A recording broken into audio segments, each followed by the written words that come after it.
con man. At one point yesterday, going into half, Scott Hansen of Red Zone TV read off a stat. You guys have been outscored 85-6 or something like that in the last. How has that been the case? And what are your thoughts on the moving forward New England Patriots trying to tank is what you sound like? Yeah, absolutely. I cannot explain how liberating it is to watch a football game and hope that your team loses because it really does change the Sunday completely. Really, you kind of saw some of it yesterday when Mac Jones is playing well. The wide receivers can't catch the football. When Mac Jones is playing bad, then the Patriots are playing well. They're the worst team in the NFL as a complete whole, I think. They don't really have a great, offense, obviously. They don't have a great O-line. They don't have great receivers. They don't have a great defense anymore because, their best players are out. J.C. Jackson actually played yesterday, looked amazing, but it's too late. There's no point to play well for the rest of the season. Malik Cunningham came in. He was active. One play, 6-yard sack. I mean, there's just nothing. There's nothing that this team does particularly well. I mean, Ezekiel Elliott took a screen 80 yards to the house. Penalty. Bring that touchdown back. I mean, there really isn't, but we're talking about turnovers. Mac Jones threw an interception on the plus, I think 35-30, and when you look at the game, when you go back, it's 19-17. We take a safety, we lose 21-17, but 19-17. Max Crosby is hilarious. He is so good. Yeah, he's unbelievable, and the Raiders have a good team, but it's a perfect example of why Coach Belichick isn't the problem because, Devontae Adams, he gets his bell rung a little bit by Jabril Peppers on that hit interception, but the scheme itself is very good against these guys. It's just in the end, the ball bounces the other way, and we lose the one-score game. Yeah, Max Crosby locked in for tomorrow on our program, 2:30 Eastern. We'll be talking to Max Crosby. The Condor basically called game right here. Said, you know what? You got no timeouts. I'm going to get a safety. You guys are putting the ball back to us, and Hoyer's kneeling this thing out as a lot of ex-Patriots get a dub over Bill Belichick. I have no idea what the future looks like. Chip, block, mine, bye. See ya. Strut, do your dance. Do your dance, Max Crosby, who has been a game wrecker since the time he got into the league. But a lot of ex-Patriots get a big win over Bill Belichick out there in Vegas, and I assume that felt good. Jacoby Myers scores a tud. And Jacoby's been a guy, for this Raiders team the last few weeks. I guess he wasn't even offered a contract. And then Juju Smith-Schuster was given a contract that you would offer to a guy like Jacoby Myers. And he gets a chance to score against him. That's a beautiful thing. I'm happy for him, AJ. How could you not be? Yeah, I mean, he's been playing well this year. He really has. But when you look at the Patriots, though, I heard you talk about Bill Belichick earlier, with Teddy Bruschi's comments that he's used to playing for championships when it truly means something.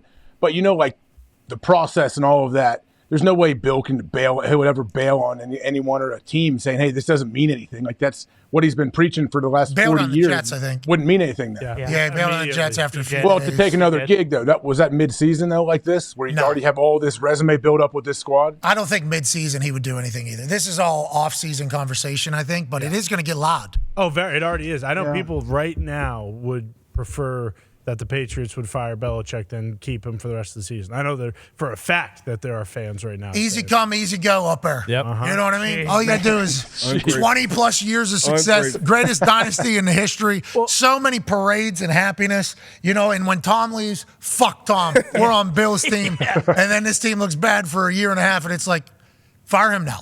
This guy sucks. Fire him now. And I think it's football's the best. It is. Football is the greatest. The fans are the greatest.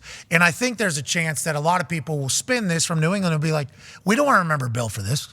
We don't want Bill to put out his absolute worst performance in worst teams. We would like to continue to hold Bill in high regard. We would like to think of Bill for the good times, all the parades, all the excellence. Now we're thinking about him with a defense coordinator being the offense coordinator and that going to absolute shit. And now we're thinking about Mac Jones being the guy that nobody wants to know success and just losing every single week and seemingly having no answer. Biggest loss in the history of Belichick happened this season. Biggest loss at home in the history of Belichick happened this season. It's like, I think there's Patriots fans that are like, we understand what you're saying about us having Bill Belichick's back.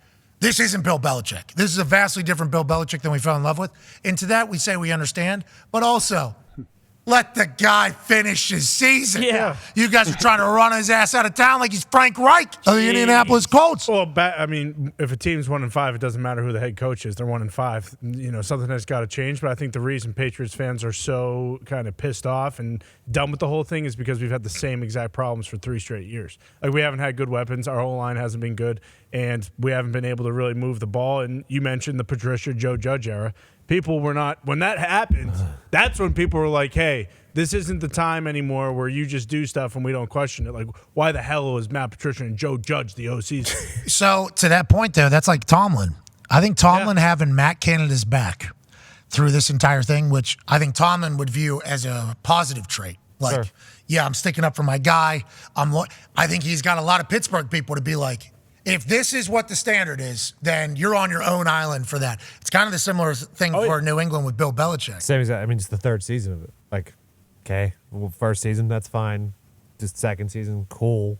Let's not, 3 times, not a charm. They're chanting fire Canada on the Capitol. I think on the Capitol of D.C. Yeah, when the Pens whoop Cap's ass. Yeah, instead of here, so those that don't know this, and we tried to explain it a couple times on this program, like Pittsburgh people, if you see other Pittsburgh people, like, here we go Steelers is the chant that just automatically starts everywhere.